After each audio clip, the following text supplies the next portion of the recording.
إن الحمد لله إن الحمد لله نحمده ونستعينه ونستغفره ونؤمن به ونتوكل عليه ونعوذ بالله من شرور أنفسنا ومن سيئات أعمالنا من يهده الله فلا مضل له ومن يضلله فلا هادي له ونشهد أن لا إله إلا الله وحده لا شريك له ونشهد أن محمدا عبده ورسوله أما بعد فإن خير الحديث كتاب الله وخير الهدي هدي محمد صلى الله عليه وسلم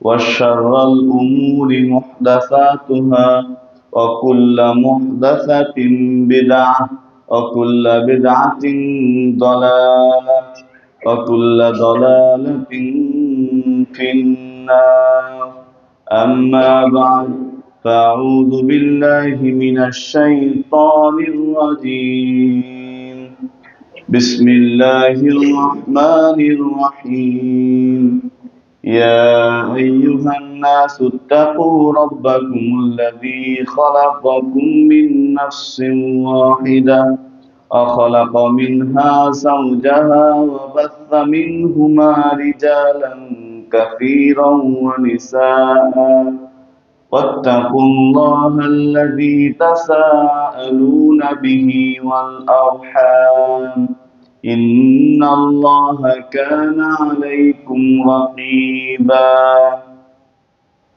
يا أيها الذين آمنوا اتقوا الله حق تقاته ولا تموتن إلا وأنتم مسلمون يا أيها الذين آمنوا اتقوا الله وقولوا قولا سديدا أما بعد فأعوذ بالله من الشيطان الرجيم ومن يكفر بالإيمان فقد حبط عمله وهو في الآخرة من الخاسرين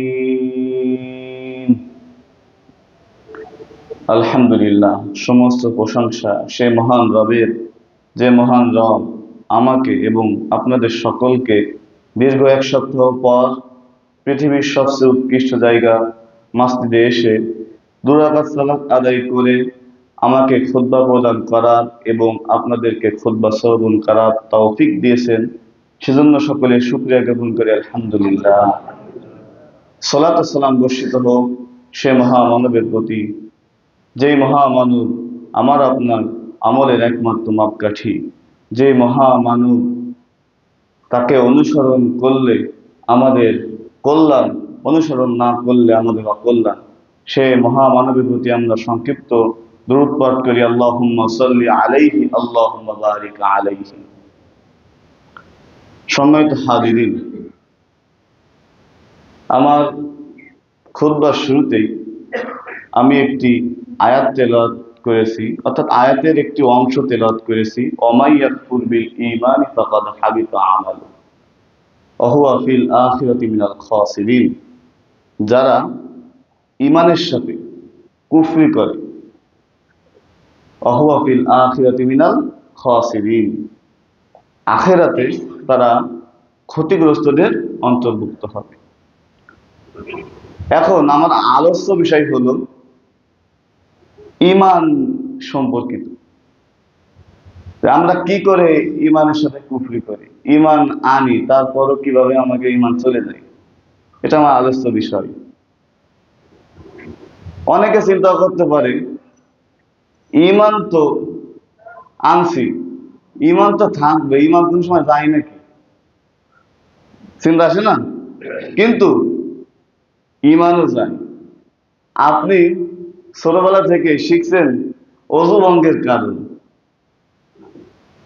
নামাজ ভঙ্গের কারণ, সিয়াম ভঙ্গের কারণ, কি কি কাজ করলে হজ হয় না, হজ ভঙ্গের কারণ, উমরা ভঙ্গের কারণ, ইত্যাদি ইত্যাদি ইত্যাদি। কিন্তু এই সকল কাজ যদি আপনার ঈমান না থাকে, যদি আপনি এই যে সকল কাজ নিষিদ্ধ এ সকল কাজ ত্যাগ করে এই কাজগুলো যদি আপনি বিশুদ্ধভাবে সম্পাদন করেন, অথচ আপনার ঈমান নাই, এ কাজে কোনো মূল্য আছে? আছে? নাই, কোনো মূল্য নাই। কেননা সবকিছু মূল কি? ঈমান। এজন্য আমরা তো সকলে ঈমান আনছি আল্লাহর প্রতি, আমরা সকলে ঈমানদার, কিন্তু আমরা ঈমানদার হয়েও আমাদের ঈমান কি কাজ করলে চলে যাবে, কি কাজ করলে আমি আর মুসলিম থাকবো না, আমি আর ঈমানদার থাকবো না, আমার ঈমান থাকবে না, এটা আমরা জানি না। অনেক ক্ষেত্রে জানার চেষ্টাও করি না।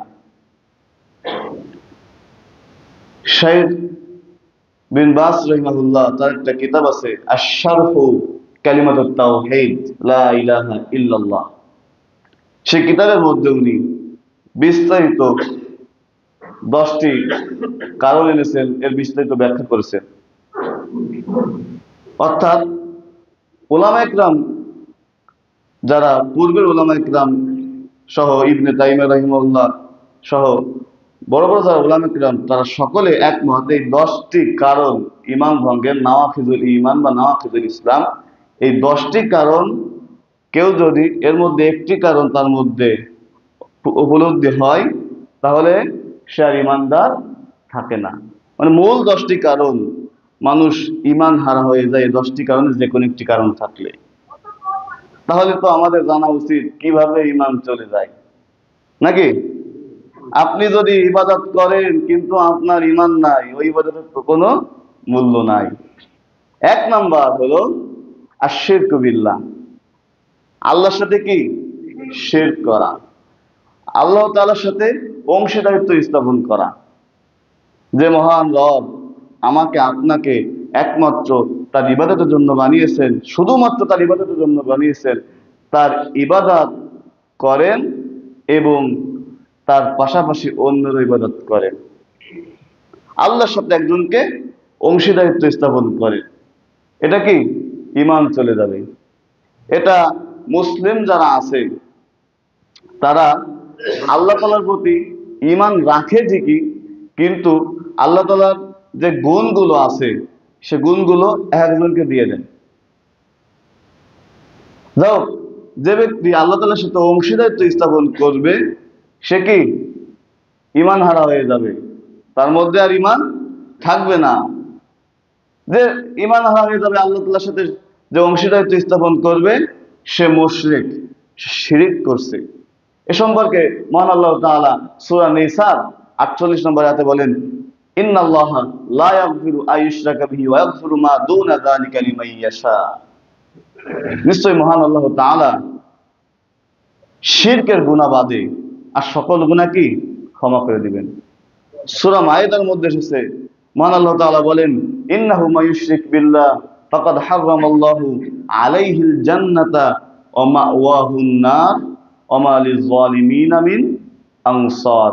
নিশ্চয়ই যে ব্যক্তি আল্লাহ তাআলার সাথে শিরক করবে, ফাকাদ হারামাল্লাহু আলাইহিল জান্নাহ, মহান আল্লাহ তাআলা তার জন্য কি জান্নাতকে হারাম করে দিবেন। ওয়া মা লিয-যালিমিনা মিন আনসার, জালেমদের কোনো কি সেদিন সাহায্যকারী থাকবে না। মানে ইন্না শিরকা লা যুলমুন আযীম, শিরককারী সে কি জালেম। যাও, আল্লাহ তাআলা সূরা জুমারের 65 নম্বর আয়াতে বলেন, লাইন আশরাকতা লা ইয়াহবাতান্না আমালুকা ওয়া লা তাকুনান্না মিনাল খাসিরিন। মহানবী সাল্লাল্লাহু আলাইহি ওয়াসাল্লামকে উদ্দেশ্য করে মহান আল্লাহ তাআলা বলেন, হে নবী, হে নবী, লাইন আশরাকতা লা ইয়াহবাতান্না আমালুকা, হে নবী, আপনি যদি আল্লাহ তাআলার সাথে অংশীদারিত্ব স্থাপন করেন, আপনার সকল আমল কি হয়ে যাবে? বাতিল হয়ে যাবে। ইন্নাহু লাইন আশরাকতা লা ইয়াহবাতান্না আমালুকা ওয়া লা তাকুনান্না মিনাল খাসিরিন, এবং আপনি ক্ষতিগ্রস্তদের অন্তর্ভুক্ত হয়ে যাবেন। তাহলে যে আল্লাহ তাআলার সাথে শিরিক করবে, আল্লাহ তাআলার সাথে অংশীদারিত্ব স্থাপন করবে, সে আর ঈমানদার থাকবে না। প্রথম পয়েন্ট কি? যে আল্লাহ তাআলার সাথে কি শিরিক করবে, আল্লাহ তাআলার দাসত্বের সাথে শিরিক করবে। 2 নম্বর পয়েন্ট, সেটা হলো আল্লাহ এবং বান্দার মাঝে যে সুপারিশকারী নির্ধারণ করবে। কি করবে? সুপারিশকারী নির্ধারণ করবে। মনে করেন, আপনি চিন্তা করতে পারেন, আল্লাহ তাআলা তো অনেক উপরে, আল্লাহ তাআলা সে আরশে আজিমে, আমি সামান্য একটা বান্দা, আমি পাপী, আমি যদি আল্লাহ তাআলার কাছে দোয়া করি, আমার দোয়া আল্লাহ তাআলা কবুল করবেন না। তারা মনে মনে চিন্তা করতে পারে, দুনিয়ার যারা এমপি মিনিস্টার আছে অথবা প্রধানমন্ত্রী আছে, তার কাছে যাইতে হলে কি করা লাগে? প্রথম যাওয়া লাগে এলাকার দায়িত্বশীল, এরপর আস্তে আস্তে উপরের দিকে যাওয়া লাগে। ঠিক তেমন আমি যদি আল্লাহর কাছে ডাইরেক্ট চাই, আল্লাহ তাআলা আমার ডাকের কি সাড়া দিবেন না, তাহলে নিশ্চয়ই একজন মাধ্যম ধরতে হবে। এই মাধ্যম ধরতে হবে। সেই মাধ্যম আমি যদি ধরি শাহজালালকে, শাহবালানকে, শাহ মাকদুমকে, তাহলে আপনি আল্লাহ এবং বান্দার মাঝে, অর্থাৎ আপনার এবং আল্লাহর মাঝে একজন সুপারিশকারীকে আপনি নির্ধারণ করলেন। এখন বলতে পারেন, আমি তো আল্লাহকে অস্বীকার করছি না, কিন্তু আমি এই কথাগুলো একজন মাধ্যমে আল্লাহর কাছে পাঠাচ্ছি। দেখুন, আপনার কথার সাথে সেই মক্কার মুশরিকদের কথার মিল আছে। তারা বলতো, ওয়ায়াবুদুনা মিন দুনিল্লাহি মা লা ইয়াদুররুহুম ওয়া লা ইয়ানফাউহুম। তাদেরকে যখন জিজ্ঞেস করা হতো যে ওয়ায়াকুলুনা শুফাউনা ইনদাল্লাহ, তোমরা আল্লাহ তাআলার ইবাদত করো এবং তোমরা যাদের কাছে চাও তারা তোমাদের কোনো উপকারও করতে পারে না, ক্ষতিও করতে পারে না, তা তোমরা কেন তাদের কাছে চাও? তারা বললো, ওয়ায়াকুলুনা শুফাউনা ইনদাল্লাহ, তাদের কাছে তো আমরা চাই না, কিন্তু আমাদের দোয়া আল্লাহ তাআলার কাছে তারা কি পৌঁছায় দেয়। তাহলে আমাদের যারা আছে তারা যদি মনে করে আমরা তাদের কাছে চাই না, আমাদের এই কথাগুলো শুধুমাত্র তারা আল্লাহ তাআলার কাছে কি পৌঁছায় দেয়, তাহলে মিলে গেল না? মিলে গেল। তাহলে তার মধ্যে আর আপনার মধ্যে পার্থক্য কি থাকলো? হ্যাঁ, এজন্য ওয়ায়াকুলুনা শুফাউনা ইনদাল্লাহ, আল্লাহ তাআলার কাছে কি সুপারিশের জন্য কি কোনো মাধ্যম লাগবে না, বললে হবে না যে তারা আমাদের কথা পৌঁছায় দেয়। উদউনি আস্তাজিব লাকুম, আল্লাহ তাআলা বলেন, তোমরা আমার কাছে চাও, উদউনি, আমাকে ডাকো তোমরা, আমি তোমাদের ডাকের সাড়া দেব। সুবহানাল্লাহ, সুবহানাল্লাহ।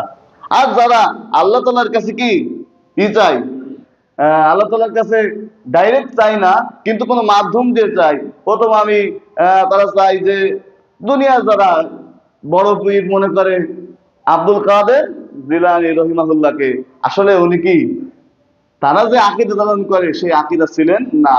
তিনি ছিলেন কি আহলুল হাদিস। দলিল শরফ আসহাবিল হাদিস, পৃষ্ঠা নম্বর 25।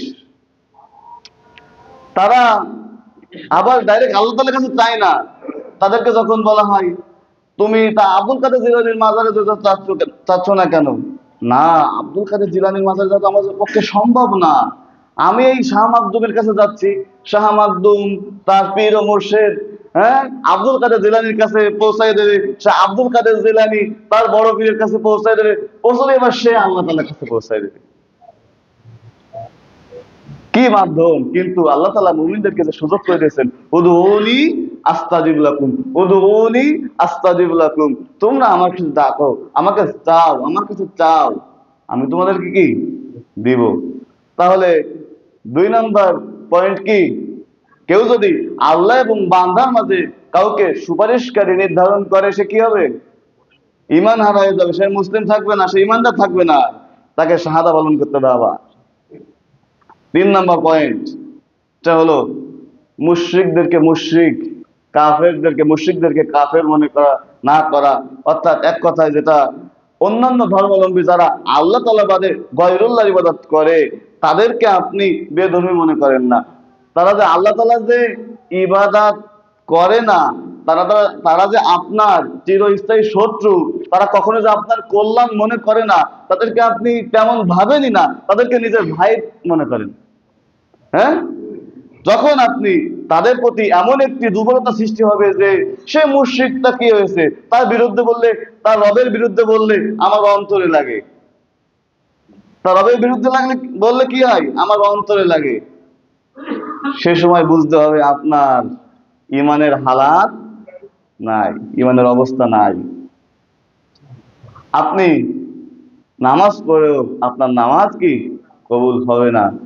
তাহলে মুসলিম বাদে অন্যান্য ধর্মাবলম্বী যারা আছে, যারা গয়রুল্লাহর ইবাদত করে, তাদেরকে আপনি হ্যাঁ ভালোবাসবেন, তাদেরকে আপনি সাহায্য করবেন, কিন্তু তাদের প্রতি এমন দুর্বল হওয়া যাবে না যে তাদেরকে আপনি সঠিক মনে করা শুরু করলেন, তাদের ইবাদতকে সঠিক মনে করা শুরু করলেন।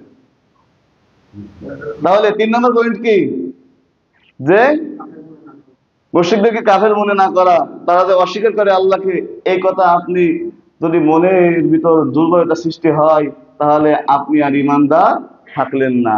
তা পূর্বে থেকে আবার যাই, পয়েন্টগুলো যদি মুখস্থ রাখেন কাজে লাগবে না। প্রথম কি, আশিরকু বিল্লাহ, আল্লাহ তাআলার সাথে কি শরীক করা। 2, হ্যাঁ মাধ্যম, আল্লাহ এবং বান্দার মাঝে কি মাধ্যম। 3, মুশরিকদেরকে কাফের মনে না করা।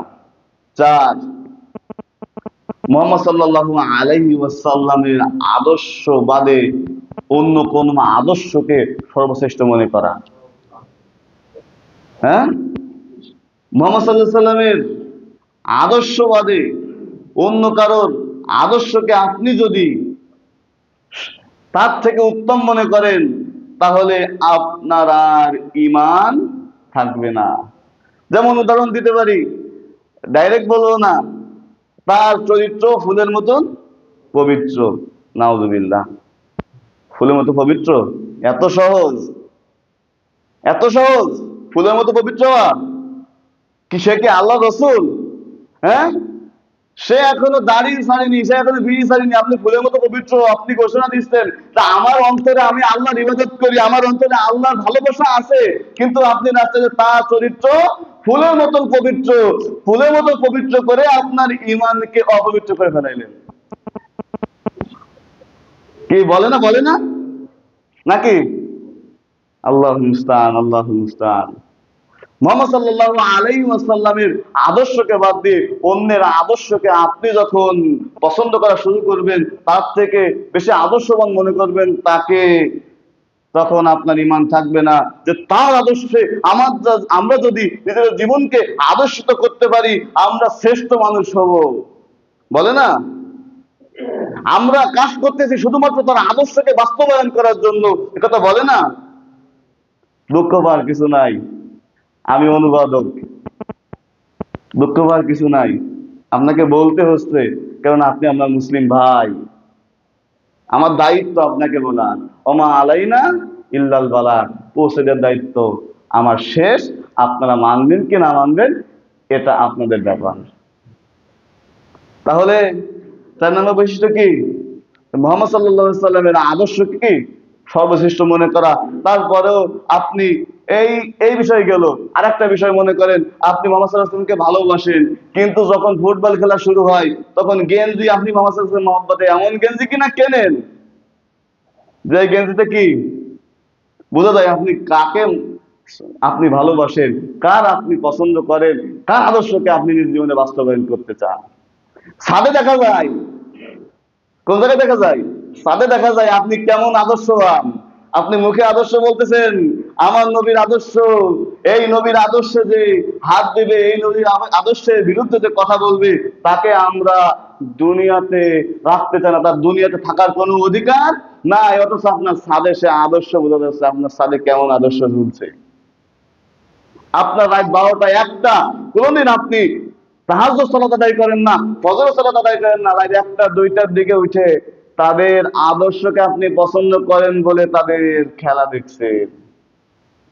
কিন্তু আপনি এমন কপাল পোড়া, আপনি কোনদিন রাত 2টার দিকে উঠে রব্বির হামহুমা কামা রব্বায়ানি সগীরা রব্বানা আতিনা ফিদ দুনিয়া হাসানাতাও ওয়া ফিল আখিরাতি হাসানাতাও ওয়া কিনা আযাবান নার বলেননি, কিন্তু 1টা 2টার দিকে উঠে বলছেন কি গোল, কি আবার আপনার আল্লাহ মুস্তান, কথা বললে অনেক কথা আসে।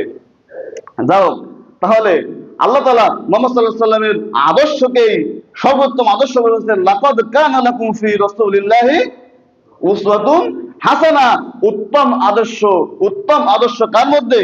মুহাম্মদ সাল্লাল্লাহু আলাইহি ওয়াসাল্লামের মধ্যে। ওয়া ইন্নাকা লা আলা খুলুকিন আযীম। তার আদর্শে, তার আদর্শ এমন আদর্শ যার বর্ণনা দেয়া কি সম্ভব নয়, এত আদর্শবান তিনি ছিলেন। যারা আদর্শে মক্কার মুশরিক, মক্কার যারা এমন এমন ব্যক্তি ছিলেন, তাদের দ্বারা আইয়ামের জাহেলিয়া ছিল, তাদের জন্যই জাহেলি যুগ।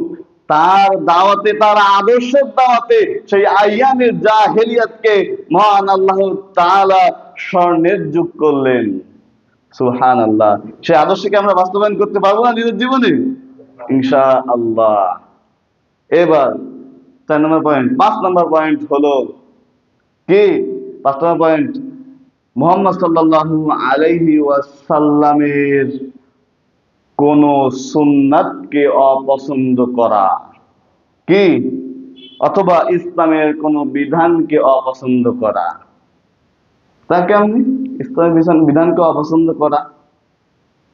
তাহলে আপনাদের কাছে বলতে চাই যে, যখন আপনাকে বলা হবে আসুন কোরআনের আইন দিয়ে রাষ্ট্র কায়েম করি, কোরআনের আইন দিয়ে রাষ্ট্র চালা, অথবা রাষ্ট্র যাওয়া লাগবে না, কোরআনের আইন দিয়ে নিজের জীবন পরিচালনা করি, অথচ যাওয়া লাগবে না, আগে নিজের জীবন আসেন। বলবেন বর্তমান যে যুগ, মডেল যুগ, এই যুগে কোরআন দিয়ে নিজের জীবন যদি বাস্তবায়ন করি, তাহলে আমি খ্যাত হবো। কি হবো? আমার কি বলবে? গ্রামের লোক বলবে যে তোমার মধ্যে কি কি কি দেখায় তোমাকে। অথচ এই কোরআনের জীবন, এই কোরআনকে আল্লাহ তাআলা এমন কিছু দিয়েছেন, কোরআনের মধ্যে এমন কিছু জীবন ব্যবস্থা দিয়েছেন। শুধু একটা মাত্র এক্সাম্পল দিই, সেটা হলো যে চুরি করে, যে কি চুরি করে। যদি আপনি যদি আপনার এলাকায় যদি কোরআনের আইন বাস্তবায়ন করেন, নিজেরা সবাই যদি ভালো রেজাল্ট, সবাই মিলে একটা সিদ্ধান্ত নেন যে আমরা আজ থেকে আমাদের এলাকায় কি কোরআনের আইন কায়েম হবে।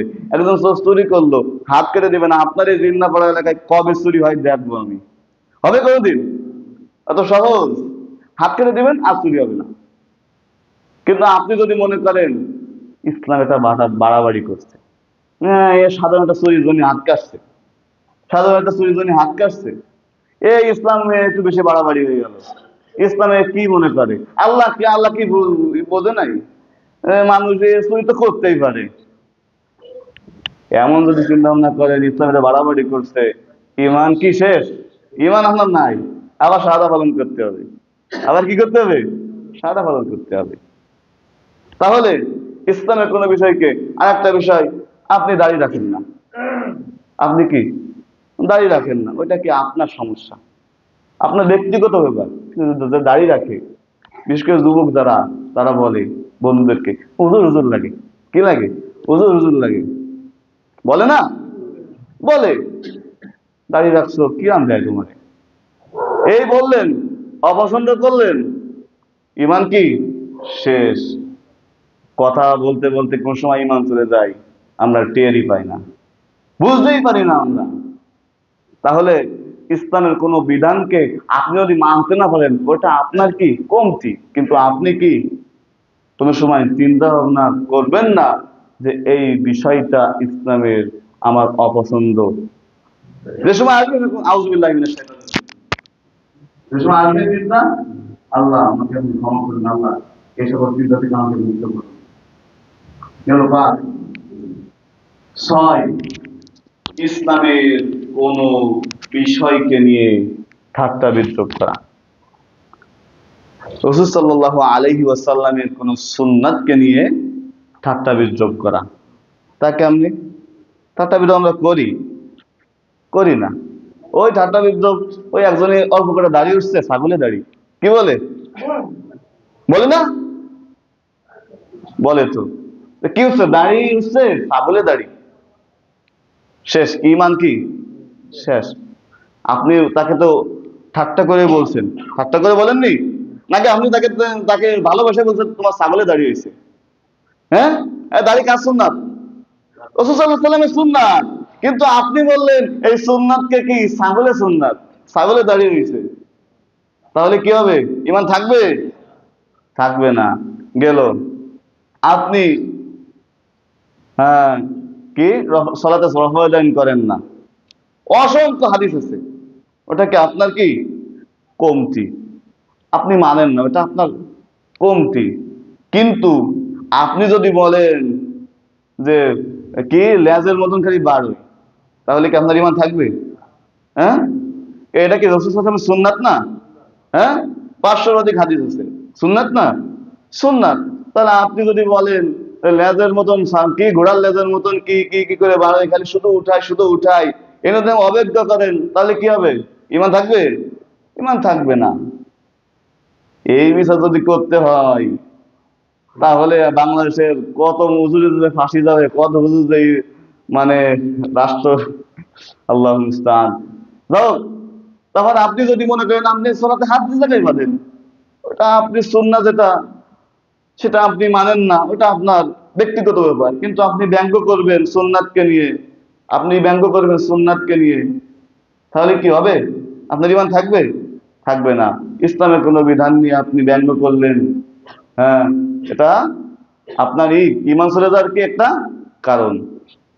তাহলে ইসলামের কোনো বিষয় নিয়ে, ইসলামের কোনো বিধান নিয়ে, রাসূল সাল্লাল্লাহু আলাইহি সাল্লামের কোনো সুন্নাতকে নিয়ে যদি কেউ ঠাট্টা বিদ্রূপ করে, তাহলে তার ঈমান চলে যাবে, সে আর ঈমানদার থাকবে না, সে আর মুসলিম থাকবে না। কয় নম্বর গেল? 6 নাম্বার। পূর্বে থেকে এবার মিলিয়ে আসি।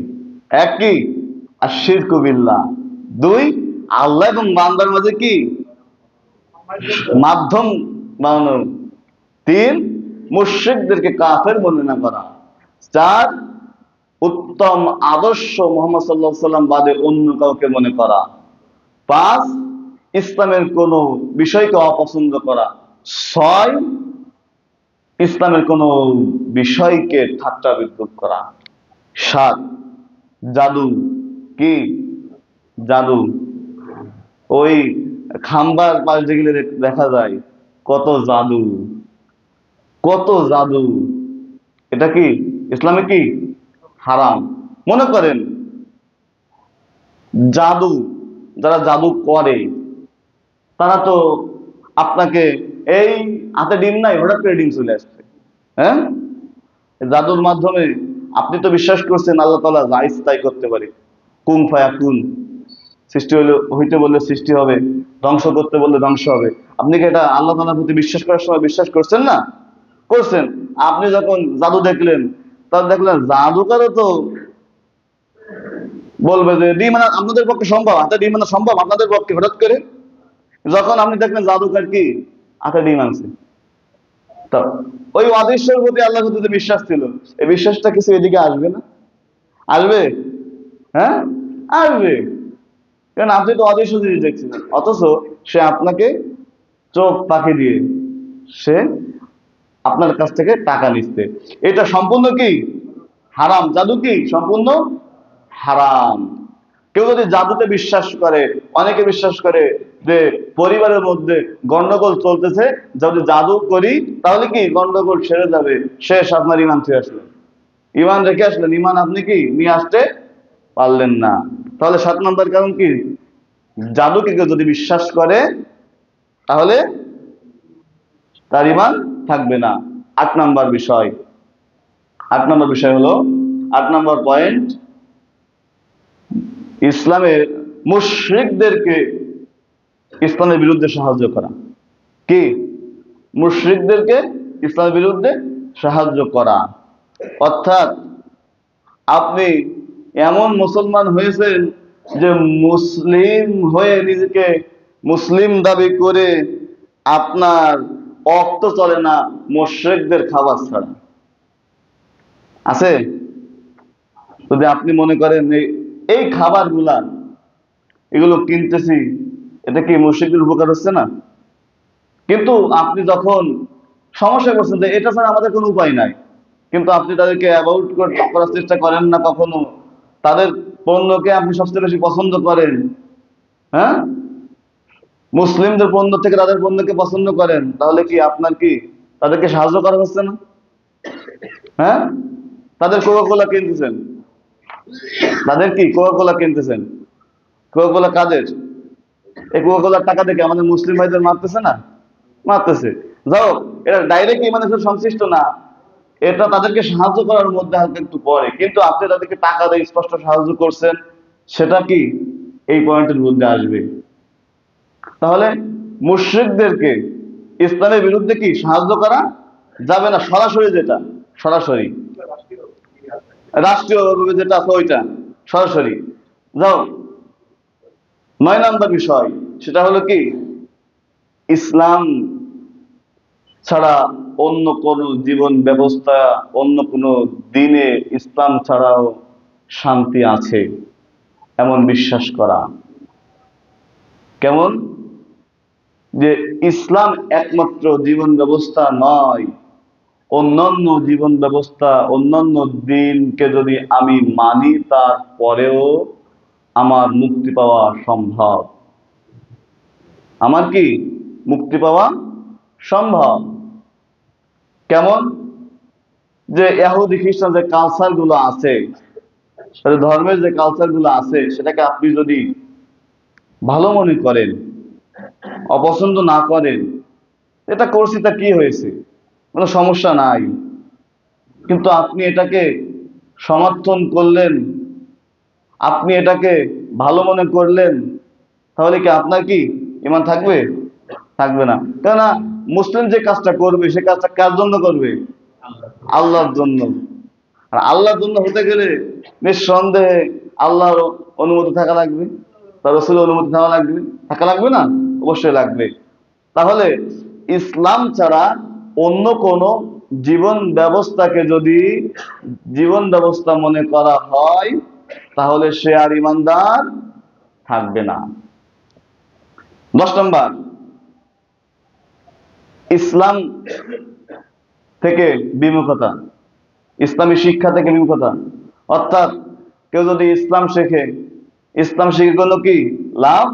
না। ইসলাম শিখে কি হবে? কি কোরআন শিখে কি হবে? কি আপনি আপনার সন্তানকে 10,000 15,000 টাকা দিয়ে কি হায়ার ম্যাথ ইত্যাদি ইত্যাদি বিভিন্ন সাবজেক্ট পড়াইতে পারেন, কিন্তু আপনি ইমাম সাহেবকে 1,000 টাকা দিতে গেলে আপনার কি সমস্যা? এখন ভাই সমস্যা কোথায়? যে আপনি সামান্য এই দুনিয়াবির জন্য আপনি তাকে 10,000 টাকা দিতে পারতেছেন, আর আপনি তাকে 1,000 টাকা দিতে পারতেছেন না। আপনার 10,000 টাকা দিয়ে সামর্থ্য আছে, আপনার 1,000 টাকা সামর্থ্য নাই। সমস্যাটা কোথায়? আপনি যদি ইসলামী শিক্ষাকে পছন্দ করতেন, ইসলামকে যদি আপনি পছন্দ করতেন, তাহলে কি আপনার মূল কি হতো? ইমাম সাহেবকে কি যেই টাকায় চাই ইমাম সাহেবের হাদিয়াতে যেই টাকাই হোক না কেন, আপনি কি আপনার সন্তানকে কোরআন সুন্নাহ কি শিখাবেন? আপনি মনে করেন ও কোরআন সুন্নাহ শিখে হবে কি? এটা কোনো লাভ আছে? কোনো লাভ নাই। আপনি যখন এমন কিছু মনে করবেন, তখন আপনার ঈমান চলে যাবে। কিন্তু আপনি ইসলামী শিক্ষা গ্রহণ করেননি, এটা আপনার কমতি, কিন্তু আপনি ইসলামী শিক্ষাকে যদি অপছন্দ করেন, তাহলে আপনার ঈমান থাকবে না। তাহলে কয়টা পয়েন্ট হলো? 10টা পয়েন্ট। এই 10টা পয়েন্ট হলো মূল 10টা পয়েন্ট। এই 10টা পয়েন্টের কোনো একটি পয়েন্ট যদি কারোর মধ্যে দেখা যায়, তাহলে কি সে মুসলিম থাকবে না, সে আর ঈমানদার থাকবে না। 1 নম্বর পয়েন্ট কি? আশিরকু বিল্লাহ। 2 নম্বর পয়েন্ট কি? আল্লাহ এবং বান্দার মাঝে সুপারিশকারী নির্ধারণ করা। 3 নম্বর পয়েন্ট,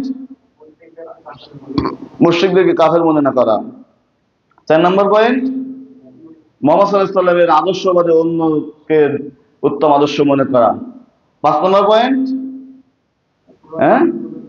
কোরআন হাদিসের কোনো কিছুকে অপছন্দ করা। 6 নম্বর পয়েন্ট, ইসলামের কোনো বিষয়কে কি অপছন্দ করা, ঠাট্টা বিদ্রুপ করা। 7 নম্বর পয়েন্ট, জাদুকে বিশ্বাস করা। 8 নম্বর পয়েন্ট, মুশরিকদেরকে মুসলিমদের বিরুদ্ধে সাহায্য করা। 9 নম্বর,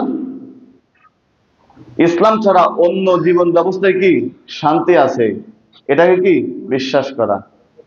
10 নম্বর পয়েন্ট, ইসলামী শিক্ষাকে, ইসলামের পথকে আপনি তুচ্ছ মনে করলেন, আপনার কি ঈমান থাকবে না। এই যে 10টা পয়েন্ট, এই 10টা পয়েন্টকে আল্লাহ তাআলা আমাদের উপেক্ষা করে কোরআন সুন্নাহর প্রতি আমল করার তৌফিক দান করুন। আমিন। বারাকাল্লাহু লানা ওয়া লাকুম ফিল কুরআনিল আযীম ওয়া নাফা'না ওয়া ইয়্যাকুম বিয-যিকরিল হাকীম ফা ইন্নাহু তাআলা জাদ্দুল বার।